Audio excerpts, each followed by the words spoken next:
everybody. Welcome to part 2 of the 858 review pod. This is the 2025 Arctic Cat M858. This is the SnoWest test app, reviewing the new sled and talking about questions that we had submitted by social media followers.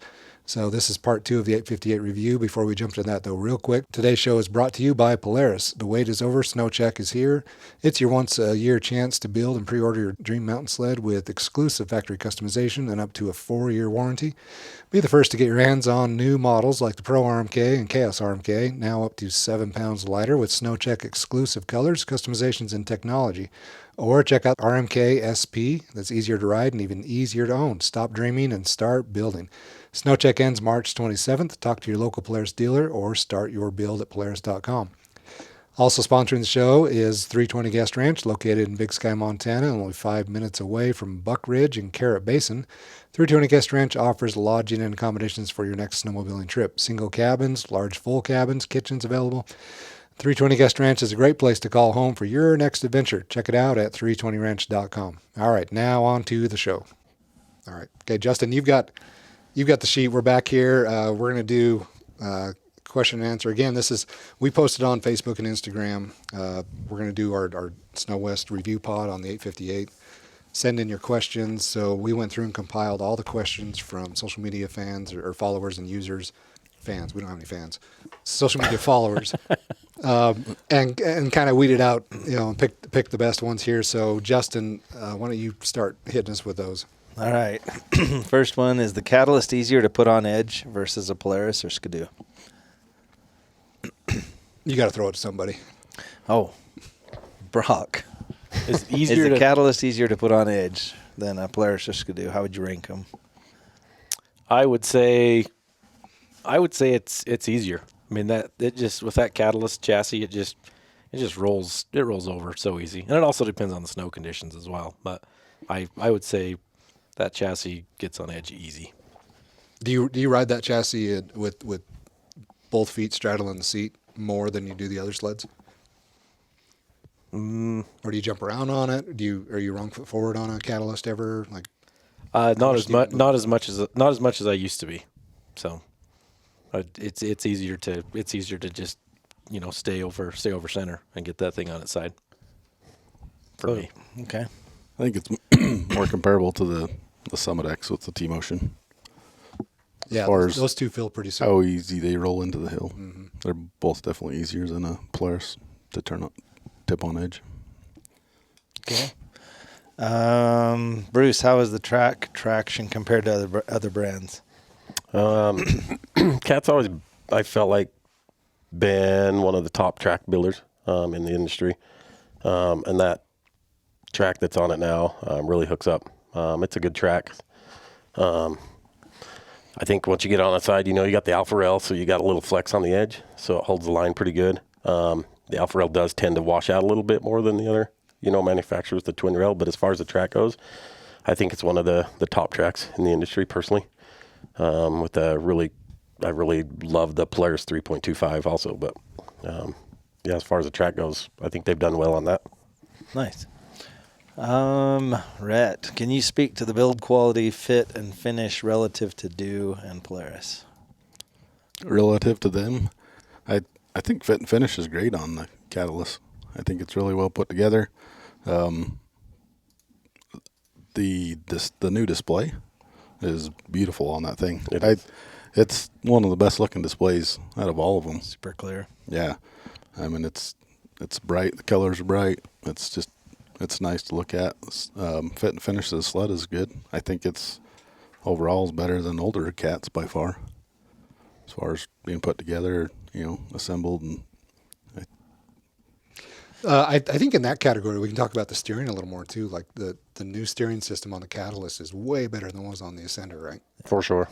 Like it's tight. It doesn't. Like you don't have a lot of really tight bar movement before. Yeah, Monday it was really tight. It was a little too tight there for a little while. But moving the handlebars moves the skis, where in the Ascender you had a lot of slop in there. Yeah. A little bit of play. So I think they've cleaned up. This is a better fit and finish on the Catalyst for sure. Yeah. Okay.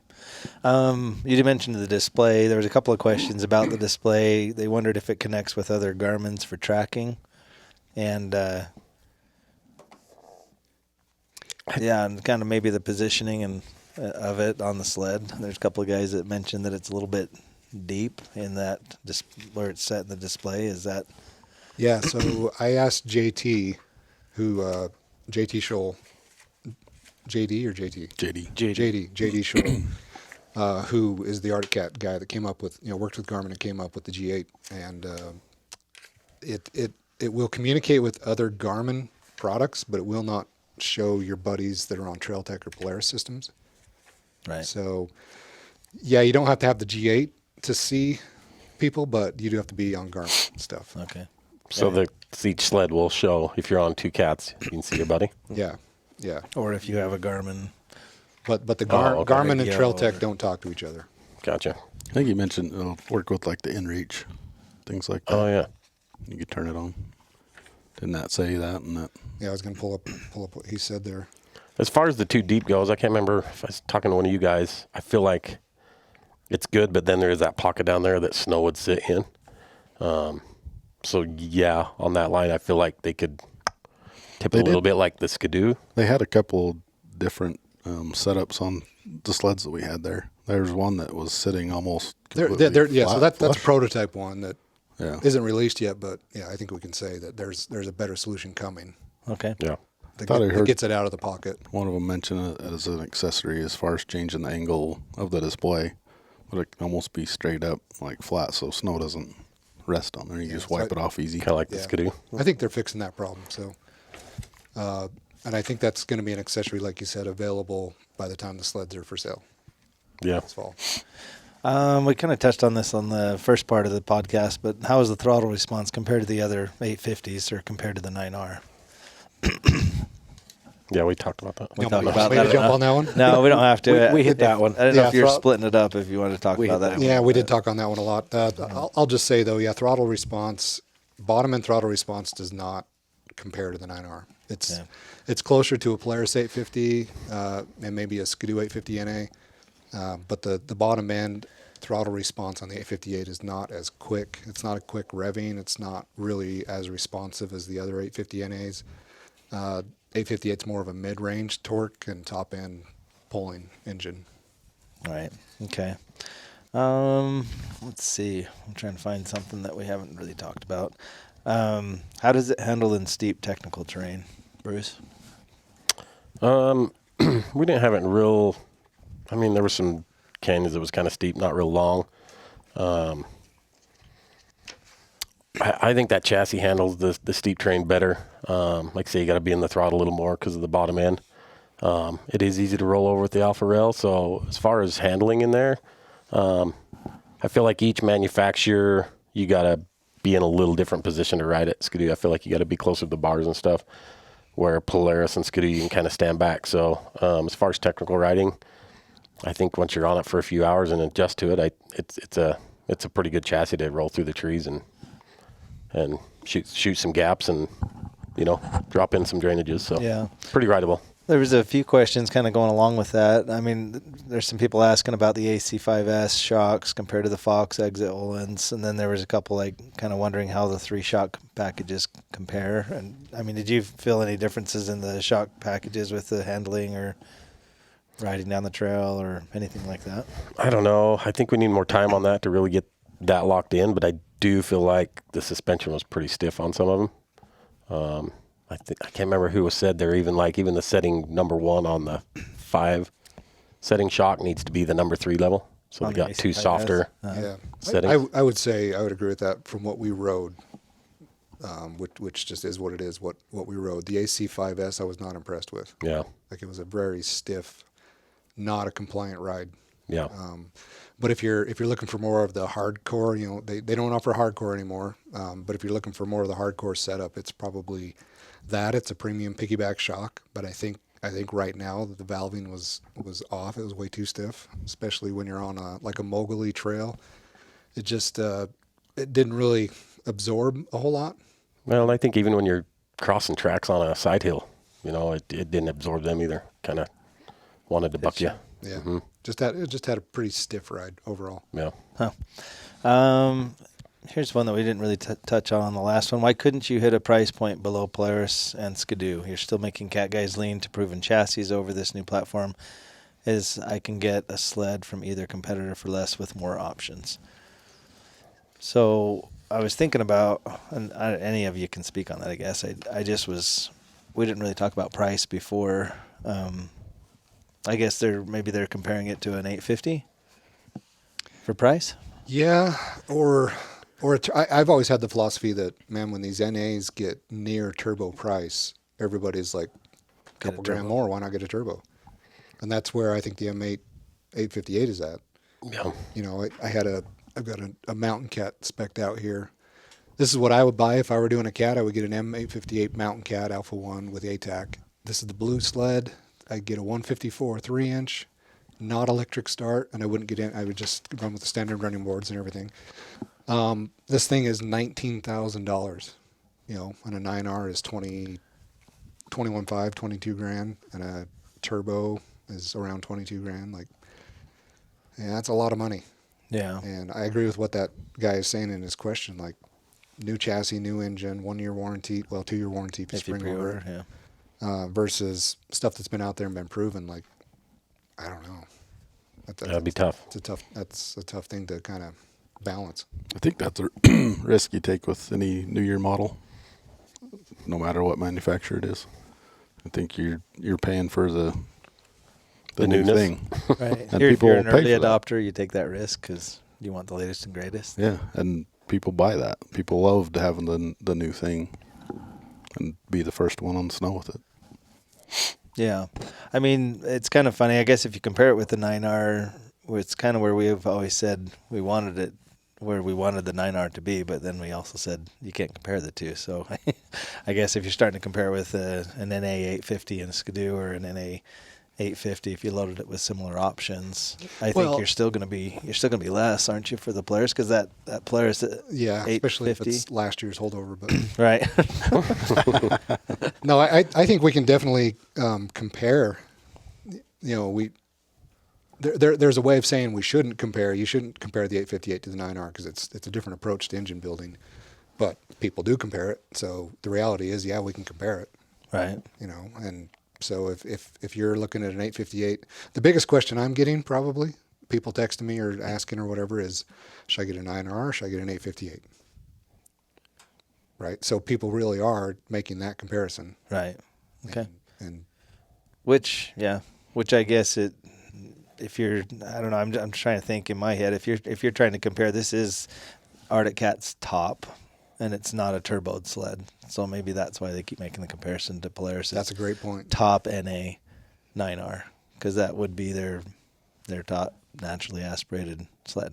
Yeah, because you made a point in a couple shows ago that we did that the logical pricing structure should be an NA plus the cost of an aftermarket turbo should come in around where the factory turbos are priced. So if you take a factory turbo and you want to set price for an NA, minus $5,000, $6,000, that's where the NA should be priced. But But they're not. us mountain riders are dumb. We'll pay a lot of money for a good time, and they know that. So Let's see. We already talked about that one.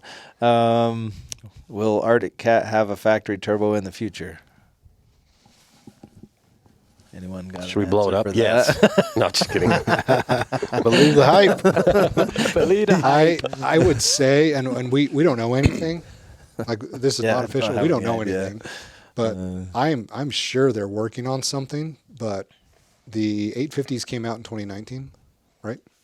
2018, 2019? Yeah. 2018 Skidoo, 2019 Polaris. So Arctic Cat is that far behind on the 850 platform. I think they're going to be about that far behind on a factory turbo platform. Yeah. So I would not expect a factory turbo next year or the year after. But again, this is not official. Nobody's told us Right. anything. Yeah, I'd imagine they're working on it. I mean, they've got to. Everybody's offering it. So if you want to play in the game. Well, and I think this 858 is a pretty robust engine, and that's they have to build an NA sled that can handle the factory turbo. They aren't going to build two separate engines. Right. So I think that might be one of the reasons why this is a pretty durable engine. Well, and they may. I mean, depending on how much time they've actually had on testing the 858, moving forward. I mean, they've got to get enough time in that motor before they can throw a turbo on it. Mhm. I mean, they don't want to do that first year if they have any issues, or need to work through more. But Yeah. So what Skidoo released its 850 in 2018, correct? 2017. 2017. 17. So and then a factory turbo in mid-season 2020. So you could say 3 years. 3 to 3.5 years probably would be the window. I don't think it'll be that quick, but I would bet my money on it that they are working on one. Just might be on paper at this point. Right. I got one for you. Yeah. Since you're asking them all. How are the running boards? Did you guys notice? What was your take on the running boards compared to all the other sleds? Because they are, Rhett. He's still thinking. Go ahead. Go ahead. They're made out of a plastic, right? Yep. I think they evacuate snow well. I think the traction's like 80% what metal would be. I did slip on them a little bit compared to the metal ones on the Polaris and Skidoo. And it was once there was a little bit of snow and ice buildup on the edge of the rail. Started to slip on them a little bit. And I was curious if they've had any break.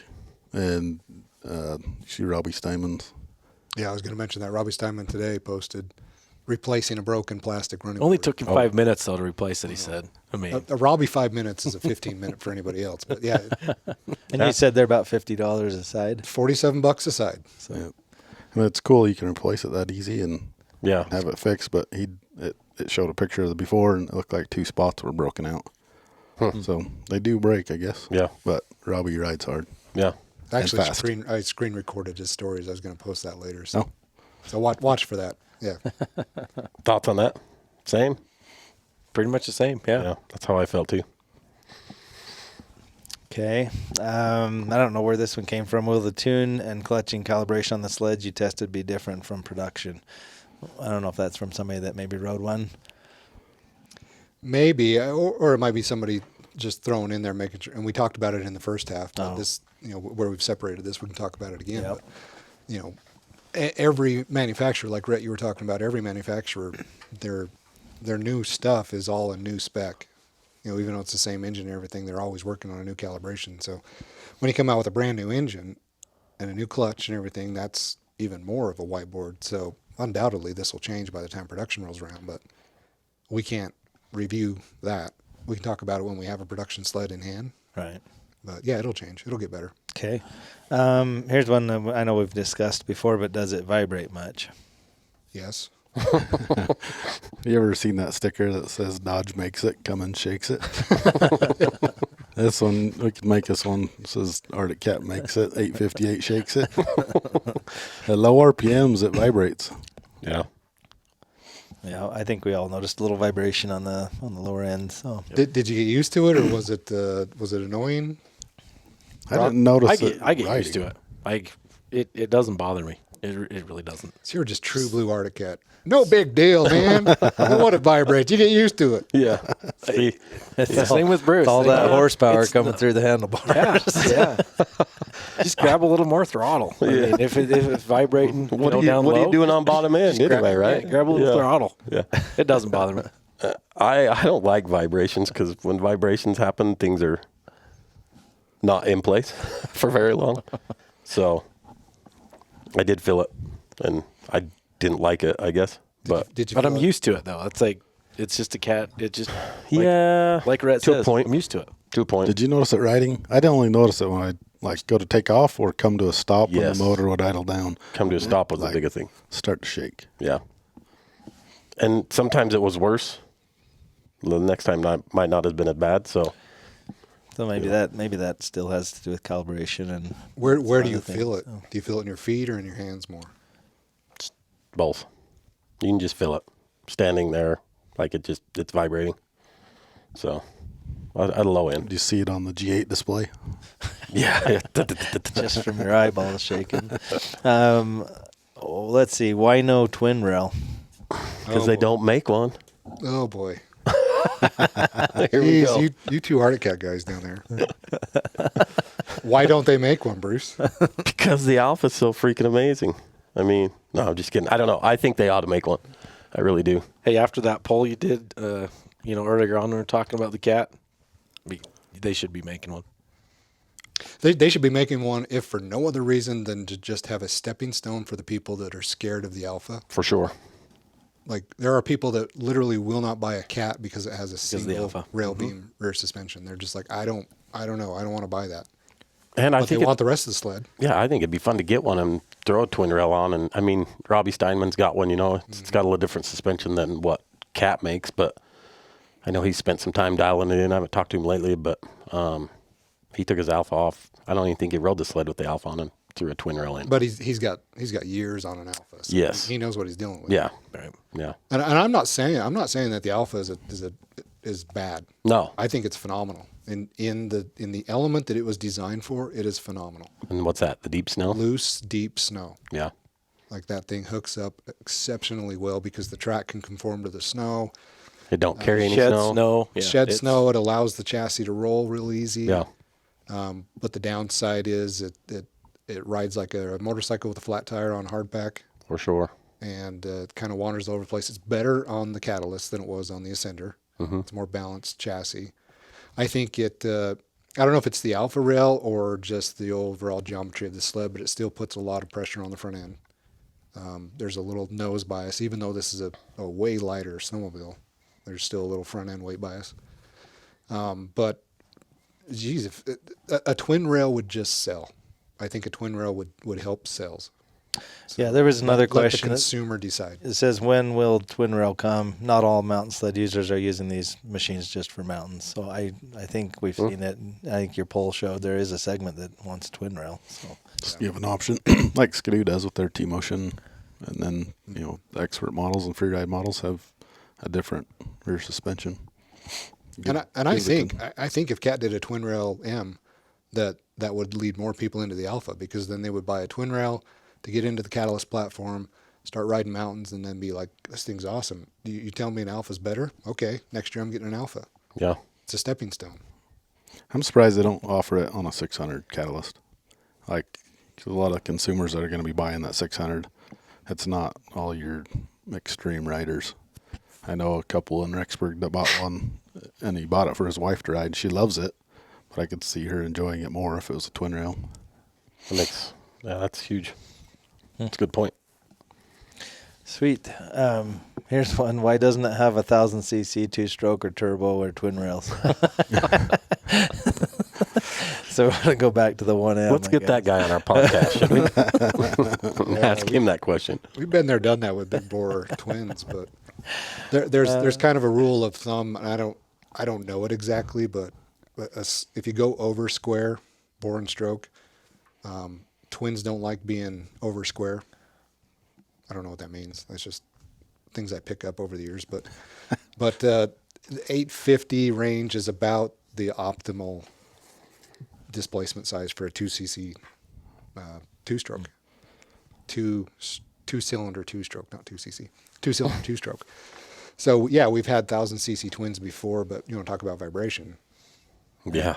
It's like an old Honda 500, So, CR 500. Yeah, and Polaris is able to get away with it with the 9R because it's an 850 platform, bored out a little bit. I don't know. It's over my pay grade on that stuff, but yeah, I don't think you'll see a 1,000cc twin again. Yeah. Here's one. It's got a few different parts. I guess we could look at them each kind of individually. But it says the only question that matters is how it compares to the other two main competitors, which I guess there's only two competitors now. Weight, power, handling, functionality, and technology. So weight, it's claiming, I guess, the lightest at this point. No, it's not. It's not lighter than a Polaris 9R with the small gauge and a bare top. Oh, okay. And bare components. It's Okay. It's going to be a little. Polaris still has the weight. I had the weights here somewhere. But a huge weight improvement. And definitely lighter than the Skidoo, right? Yeah, definitely lighter than it's- Skidoo. So like the Polaris 9R 155. This was a 325 track and a 7S display. Was 520 pounds full of fuel, full of oil with a spare belt. An M600 Catalyst 154 3-inch non-electric start was 513. So because of the track difference there, the catalyst was lighter, but that track is, that 325 track is heavier. Right. And so that's when you get down to like, okay, if you don't have a painted tunnel, if you don't have painted rails, if you don't have painted spindle, and you have the small gauge and everything, who's lighter? So I think Polaris and Cat are pretty close. Okay. Which of those two handles lighter, though, would you say? Yeah, so that's the other question. I mean, they had weight and power. We kind of talked about power already a little bit, but handling. I don't know, Brock, what do you think handling-wise if you compared Polaris, Skidoo, and Cat, aside from actual weights, which one handles better, feels lighter? At Snowshoot, I think the 9R felt lighter to me. It was just, I mean, it felt good, real good. And that's coming from, you call me just the Cat guy. Mm-hmm. But that 9R, the power, the power to weight ratio, it felt lighter, probably because of that power to weight ratio. Rhett? By the way, Pascal just texted and told you to speak up a little bit. Hey, Pascal, how you doing, buddy? I got you maxed out here, right? Oh, you do? The only thing you can do is put that microphone inside your mouth. Yeah. Don't tempt him. As far as riding them, feeling weight, like the Skidoo feels light when you ride it. Even though it's a heavier sled, it feels light or lighter than some of the others. I think some of that's just in the steering. I mean, it feels so light to steer a Skidoo. Yeah. You ride them with one hand. I think you mentioned that at Snowshoot. Yeah. Yeah, don't One of take the- much effort. One of the cats we had, I mean, they mentioned had a bad steering component in it. I was ready to run that thing into a tree. I mean, it was stiff It steering. about ran yourself into a tree. So, Polaris always feel light, but I don't know. I think snow conditions have a lot to do with it. Yeah. So and I agree with you. I think if the Skidoo feels maybe the lightest, has kind of that lighter front end feeling, despite being being heavier overall. How would you rank them? Would you put Skidoo? Then where would Polaris and the Catalyst rank in lightweight and handling? I would put the Polaris at the lightest feeling ride, and then I would put Skidoo right there with it, with the asterisk of this is not the same weight. Like Skidoo's heavier, but it They rides feel the same. rides pretty close to the same feel. And the real caveat there is the type of snow you're in. If you're in deep snow and you're rolling the snowmobile, then the Skidoo feels as lighter than the Polaris. If you're in firm snow and you're lifting the snowmobile, like on a side hill, you're lifting it up to get it on edge, then a Polaris feels lighter than a Skidoo to me. I like that caveat. I'll roll with that. So where does the Cat fit in with that? Yeah, that's the question. Cat, the Cat fits in. It depends. If you're on the throttle going uphill, the Cat feels really light. But if you're in a place where that little bit of front end weight bias comes into play, it still feels heavy on the nose. And I don't know if that's like suspension setting. If that's something, if I bought one, I could change the limiter strap and I could move some things around. It's almost like the skid needs to move forward an inch. Yeah, we talked about that in previous podcast. But they also have like the most gradual approach angle too, so they do a really good job of getting on top of the snow. Yeah. So if let's say we had all three sleds and that last side hill that you guys found at Snowshoot where everybody started putting sleds in trees and stuff. Except for me and You Bruce. want to just turn and go straight across steep side hill, 10, 12, 14 inches of snow, fairly good base, slightly heavier snow. What would those lines look like across the hillside? Well, you'd have a ski right here, and then the track, and then Which one can you put straight across there? How do they compare? I think I was on a 9R there, and that was pretty. It's pretty effortless. It just you get that chassis, that Polaris chassis on the side hill in that type of terrain, steep. It holds. It stays. It sticks. And that's kind of what I was thinking of. You said, man, that thing just cuts across her like a knife.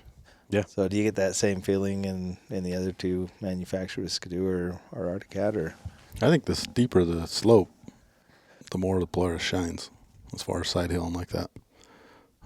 It cuts like a knife. Like you said, the steeper it gets. If it's not quite as steep, I think they're all pretty comparable. Yeah. I think the Expert is a pretty close second. The Cat would be, and I think a twin rail would do that job better. I agree. But I think because that track can flex so dang much, I think it can't hold an edge like that. Super Washes out a little bit. on a super steep side hill. You got to be a little more throttle aware, Right. so you don't wash the cat out. But I agree with the Polaris. I think after riding it a few times, it holds that hillside pretty well. Okay. Another question on the Cat. Why did they add a pound of steel to the primary clutch? No other manufacturer needed to do that for the same class of engine. Ryan, this one's yours. Well, I've had 3 people tell me durability, and I'm sure everybody out there is slapping their dashboard going, no kidding. Like there's a lot of stories out there that you hear, and in our environment of testing snowmobiles, we don't run into the long-term end of things, but we are very aware of it, of what happens out there. And I think it comes down to you have snowmobiles with more traction and more power putting a higher demand on a powertrain than we've ever seen before. And you're seeing it kind of across the board, well, not across the board, but with a couple different brands. Primary, like some point, something has to give, whether it's drive sprockets spinning on drive shafts, whether it's chains breaking, whether it's primaries coming apart, whether it's blowing belts, like something between the engine and the track has to give at some point because we got so much power and so much traction. And I think, this is a primary example of we're going to beef up this part of the drivetrain to make sure that this engine can handle that load. Well, and it'd be interesting to take a Polaris clutch, Skidoo clutch, Arctic Cat clutch, and even just weigh them, and see what internal components compare to each other. Because, this question, why did they add that? Well, that was the weak point, like you're saying. So why not add it? Why not add a pound, which sucks on the drive part of it, right, for the rotating mass? But I'd rather be able to load it on the trailer and be able to go the next day than have a blown clutch because of 2 lightweight parts. But you know what I mean? Mm-hmm. But it'd be interesting to take all 3 clutches and just see. Yeah, and I'm sure engineers sit down and look and try to figure out how do we move the fail-safe to something that doesn't affect performance. Yeah, like sprockets spinning on a drive shaft. That's different than a clutch spider coming apart. So I'm sure that's part of the process, and long term, like like the tuning and the fuel mapping and the shock calibration and the clutching and everything. A lot of this stuff is going to change and evolve pretty rapidly, but that's what they have on there right now. Yeah. Okay. How much time do you have for more? Keep going. Okay. Did they change the air intake? No. Same as the 600. Okay, and then well, not identical to the 600 because this is a laydown engine, so it's a little bit different than the 6. But the whole premise is that the top of the hood is the intake, and because on a laydown engine, your intake and your exhaust are on the same side. You can see it right there. Right. Intake's down below, so the airflow comes in the hood, goes down through the top of the hood to the very nose of the sled, and then comes in to the bottom of the engine. Right. And then the exhaust is in that space in between. Huh. Okay. Is the 858 as well balanced as the M600? Which we kind of talked about a little bit. Like sled to sled or engine to engine, you think? I guess when I read it, I was thinking maybe sled to sled. I would say so. The 858 feels heavier than the M6, even though it's supposed to be lighter. But who knows what that could be from? That could be from shock settings. There's so many variables in that. Right. It could be from rotating mass, like we've talked about. Balance-wise, I think the shorter. You guys rode the 146, and you said that handled better. Yeah, it was most comparable to the 600. I felt. Was the Yeah, 146? Was that 146 also an electric start? Yes. Yeah. So you're adding a little bit of weight there, Yeah. But yeah, I'd say the same. The 146 felt the best to the 6. I don't know, there was just something about that 600 that just felt really good. I don't know. Yeah. Let's see. We've kind of talked about this, I guess, but for tight, slower technical tree riding on steeps and less than perfect snow, how does it perform effort, fatigue versus Skidoo and Polaris? Right. I think we covered that. Yeah, we Pretty covered that. Yeah, I would just say best Arctic Cat I've ever ridden in that stuff. Like, Okay. it's really close now to. For me, it comes down to now I would take an Arctic Cat in a heartbeat. I'm not going to try it and not be on an Arctic Cat like I was on the Ascender. Like if I've got the option of riding 3 sleds, I'm probably going to start out on a Skidoo or a Polaris, not spend as much time on the Ascender. But with an 858 in the shop, I don't care what I'm on. I'll go have fun. Do you want to talk about skis? How are the skis? Polaris gripper are predictable. Found that the Cat skis, the opposite, would direct you into ditches and tree wells. Bruce, you tackle that one. Cats definitely improved on their skis in the last few years. Because I used to hate Arctic Cat skis. I'd always go buy some SOP Powder Pros or what's the other one that SOP makes? The Mohawks, stuff like that. But last couple of years, I've left the Arctic Cat skis on. I felt like there's always an improvement that needs to be done on them, but I feel like they've gotten a lot better. So I've never been. Did they need to be wider? Did they need to have a deeper keel? Like, what do they need? Maybe a little deeper keel on them. I think, I don't know. I think they're okay as far as width goes, to be honest with you. So, but Polaris does have a really good ski. I think the Cat ski floats good in the deep snow, but I think when you have to ride the trail in to get to where you're going, they push. Yeah. Like a deeper keel, I think would help. Yep. Yeah, they need more bite. And while we're talking about it, it's an interesting conversation talking about ski widths and things, because everybody way back in the day, I don't know, 10, 15 years ago, there were like 11-inch wide skis aftermarket. Those Simmons skis. Simmons skis with the dual rail or the dual runner. Yeah, and Dual keel.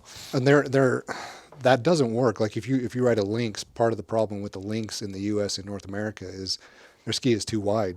So now you can't get that front end to drop into the snow. Like there's a fine line on too wide, too narrow of a ski. Like you want a mountain ski to not float on top of the snow. It's got to drop in. Yeah. Otherwise, it kills your handling. Yep. Here's probably a good one, because I think sometimes it's hard for people to understand, but it says explain the differences between the normal Alpha versus Snow Pro versus Mountain Cat. That's what I just had pulled up here. It's all suspension, isn't it? No, not necessarily. I mean, a lot of it go is, for isn't it? It's mostly suspension, but So the Snow Pro, Mountain Cat, and And the Alpha. so the Alpha is the black one. Alpha 1 is the black one. we Snow don't Pro have is the Alpha green one in here. It's I thought it was on like the second page. Oh, here it is. Great radio, Catalyst M. bro. Yeah, Catalyst M. Great radio, bro. Yeah. Yeah, they're different right here. Well, Oh, that helps our listeners a lot. Yeah, they're different. One's called the Snow Pro. One's called the Mountain Cat. Well, your Catalyst M is your basic model, right? With the normal suspension. IFP cat shocks. IFP, yep, that's on, I believe, the 600. So it's your pretty basic model. Don't have the nice gauge on it or anything. And then you go to, which one is it? The next one up. Snow Pro. The Snow Pro has your AC 5S shocks, so the 5-position adjustment shocks on that. You need to get electric start or manual start. It's got the sport gauge, and it's the green one. And then if you go to the Mountain Cat ATAC, it's got your Fox Float 3QS3, QS3, QSL shocks, and you can get that electric start with or without. And it's got the all-new Arctic Cat G8 display. And it's the special color package, the sky blue. I think they should have called that Mystic Mountain Blueberry. I like that. Let's call them, change it. Mystic Mountain Blueberry. So not a whole lot of difference. I feel like just shock package is the biggest thing, and then the display, of course. Other than that, I feel like they're the same sled. yeah, and typically over the years, I've always liked the base model, like the Alpha 1, just the IFP, base shocks. Like the Fox floats are pretty good. They're a little more high maintenance. You got to keep an eye on those because air pressures change. The AC 5S I'm not sold on. Yeah, me either. So I think I would probably lean towards just the black Catalyst M, the Alpha 1. Yep. it's probably going to have the more compliant ride. But you could take the Mountain Cat, and I'm sure play with those Fox shocks and dial that in pretty easily. Yeah, that's pretty cool because that's all from the gauge, right? You can adjust them On the ACAT or the ATAC. Yeah. You can get the Mountain Cat without the ATAC shocks. Okay.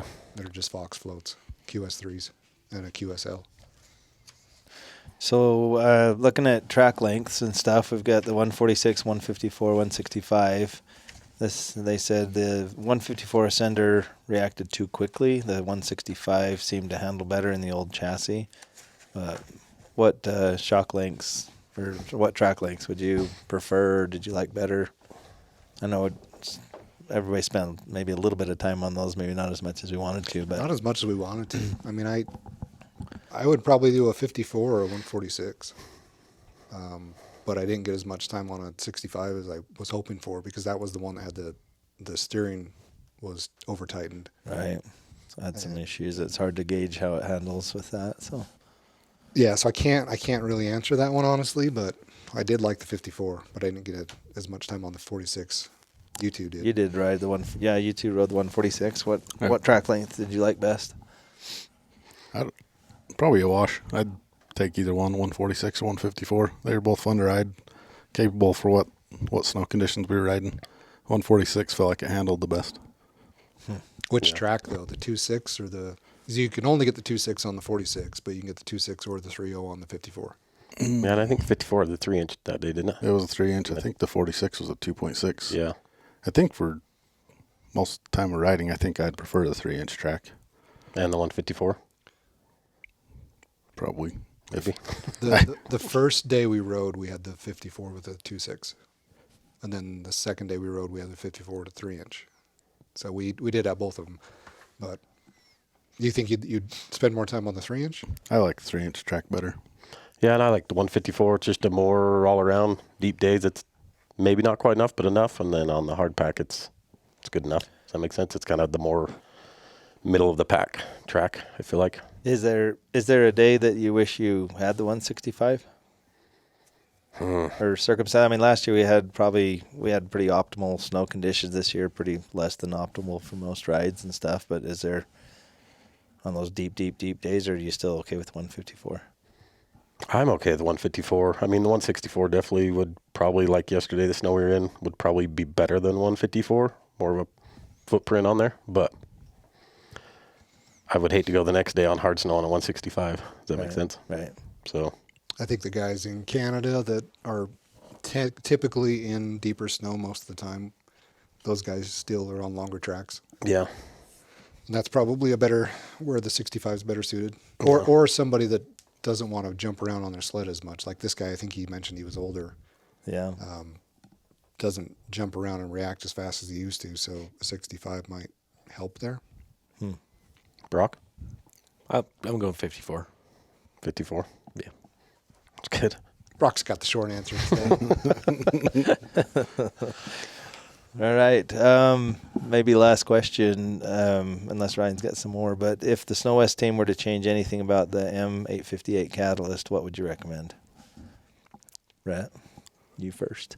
Recommend changing on it for a consumer or for Arctic Cat to change? What would you do? What would you tell Arctic Cat to do different for it? Changes the color to Mountain Berry Blue. Mystic Mountain Blueberry. Blueberry.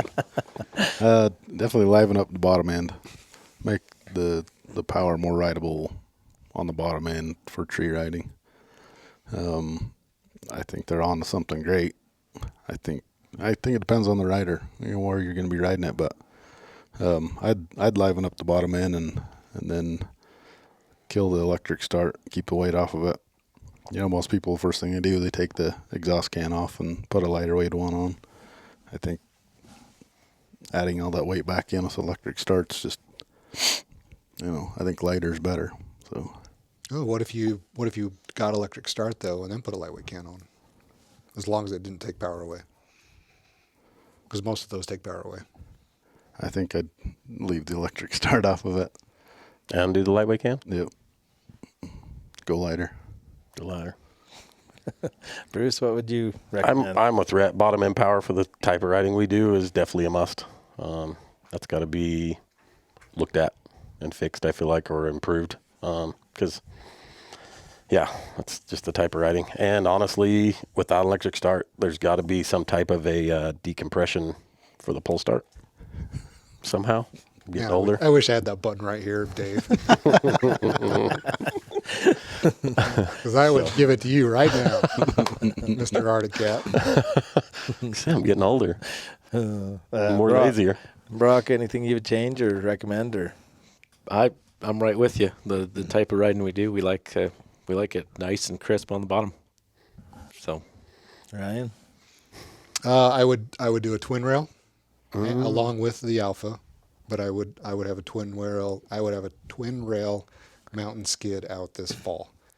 I would work on the shock package. I would take that AC5S and really work on getting it compliant. If you got 5 clicks of adjustability on there, I would work on the valve stack and get that pretty compliant on the bottom end and then pretty firm on the top end. So you've got a broad range of adjustment there. The bottom end I agree with. I would try to figure out how to make this thing rev a little quicker, a little zippier. And again, this is a brand new engine, brand new platform. There's probably 10 different ways you could approach that, and I'm sure that they'll work on that. And then I would work on the weight bias. Like, is there a way to make this is the lightest sled in the class or one of the lightest sleds in the class? How do we make it feel a little bit lighter when you're riding it, especially when you're not on the throttle? Do you think that twin rail would help that? It might. I don't know. I think it could, just because it would help distribute the weight on the back end a little more. Yeah. Yeah, that was actually mine. I think I could get used to the power. I don't think that would bother me too much. I'd love a little more bottom end. I love the way the 9R and even this could do 850 hits on the bottom end. But probably the biggest thing for me, I just don't want to feel like I'm packing extra weight around, whether I am or not. I don't want to feel like it. So I'd want to see him maybe get the 858 to handle a little bit more like the 600 Catalyst did. If we can go back to that with that 858 power, I think that'd be a winner. So. I wonder what the weight difference would be between the Alpha rail and the twin rail. Heavier for sure, wouldn't it be? I would think. I can't remember when the Alpha rail came out. I know they were weighing that skid versus the other one, and it's lighter than the twin rail that they had. And you could talk about durability too. I mean, that's what I think that was one of your questions. Comments is the durability on the Alpha rail.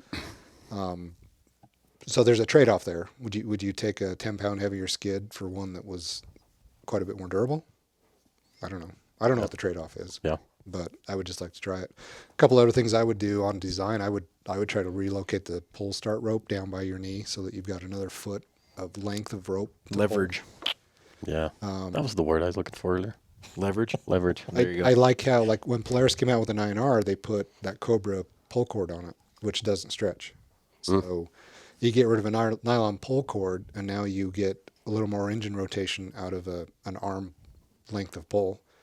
I think that could help. And then I would move all of the controls off of the handlebars, put them down there on the center of the console, because I just don't like heavy handlebar, and I feel like you've got some weight out there, so it's a little bit of inertia. Same thing we were talking about a couple shows ago with handlebar bags, like just that's weight on the ends of the handlebars. I would lighten that setup up as much as possible. Maybe go to an aluminum bar. It's still a steel bar, isn't it? I believe so. But that's my short list. They're probably writing it down right now. Ryan Harris. But hey, I think they hit this thing out of the park for the position that they've been in, and that doesn't get talked a lot about. As Textron came in and bought Arctic Cat for a whole different batch of reasons than what people really think they bought Arctic Cat for, and for Arctic Cat snowmobiles to be in the position where they're at now, I mean, I would make the argument that it's pretty dang near a miracle. Yeah, that's true. That we still have Arctic Cat around, and I think this is a home run for Arctic Cat. We can sit here. It's easy for us to sit here and complain. Well, I'll say this for myself. I won't speak for you guys, but it's easy for me to sit here and nitpick and complain and critique because that's my job as a journalist. I'm not an engineer, though. Right. So these guys created something out of nothing. It's a good package. It's a good machine. It's the best Arctic Cat I've ever ridden. Sure, I can nitpick it, but man, I wouldn't complain if that were the sled I had to ride all year. Yeah. If I was an Arctic Cat guy, I wouldn't not buy this snowmobile. Yeah. I agree Yeah. with that. I think it's only going to get better. So I think, like I said earlier, they're on the right track. I think it's just going to get better and better the more time they have with it and more time, consumers have with it. Yeah. Aftermarket companies, I'm sure, are already looking at things they can do to it to improve it. And they've got to stay around because we talked about this before. If we lose Arctic Cat, now you just got 2 battling. We need 3. It sucked to lose Yamaha, even though, Cat kept him in the game, I guess. I don't know how that was working, but Yeah, we got Link stepping up to the plate. got Link stepping up. But it's good. Competition's good because it keeps the next guy just getting better. Yeah, you look at the off-road motorcycle segment. I don't know, 7, 8, 9 years ago, there were only 4 or 5 brands, right? Mm-hmm. And now what are there? With Ducati coming out, We had Ducati, Triumph. Triumph coming out, Beta, like Sherco, Gas. I mean, 5 of them are KTM's, but KTM. but it Different colored KTMs. that market segment is growing, and so you're getting all these new manufacturers in it. And who's to say we're down to a small handful of manufacturers with Arctic Cat or Yamaha finishing out 2025 as its last year in production in North America. Maybe somebody else jumps in. We've always had that rumor, but Yeah. Yeah, we it creates never know. opportunity for sure. Bring back the Snow Jets and the John Deeres There we and go. Rups. Like, come on, guys. Get back in this. John Deere. yeah, I still wouldn't buy it. a John Deere. Yeah, I'm a Oh, case How guy. about a case snow? Now we're talking. Yeah. Paint that baby red, and I've sold. All right, we've gone off the deep rail here. We're off the deep end. All right, any other thoughts on the 858? Any other questions we haven't addressed? I think we got through most of them. Did you get them all, question guy? Pretty close. I have one last question that we'll close on. What matters more, the 858 being better than the competition, Lynx, Skidoo, Polaris, or the 858 being better than the old Arctic Cat 800? I think it matters more that progression matters. I think it's got to be better than the Ascender 800. And I think it is better than the Ascender 800. The total package or the engine alone? I think everything. I think the engine's there. I think it can be fine-tuned and made better, but I think the overall package, the chassis, I think all of it is better than the Ascender platform that we had before, and I think progression is going to matter more than being better than the competitors. I agree My with you. opinion. No, I totally agree with you. Keeps them in the game at least, right? They're not sitting on the bench. So I totally agree with you. Got to be better than what you just had, for sure. All right. Okay. We'll wrap it up there. Thanks everybody for listening. Go to snowwest.com. Check out our merchandise there. You can subscribe to the magazine. We offer that in digital editions and print editions. Go to the SnoWest YouTube channel. If you're watching this on YouTube, please subscribe to the channel. The more views we get, the more of these we can do. If you're listening on podcast audio platforms, thanks for listening. And thanks to our sponsors.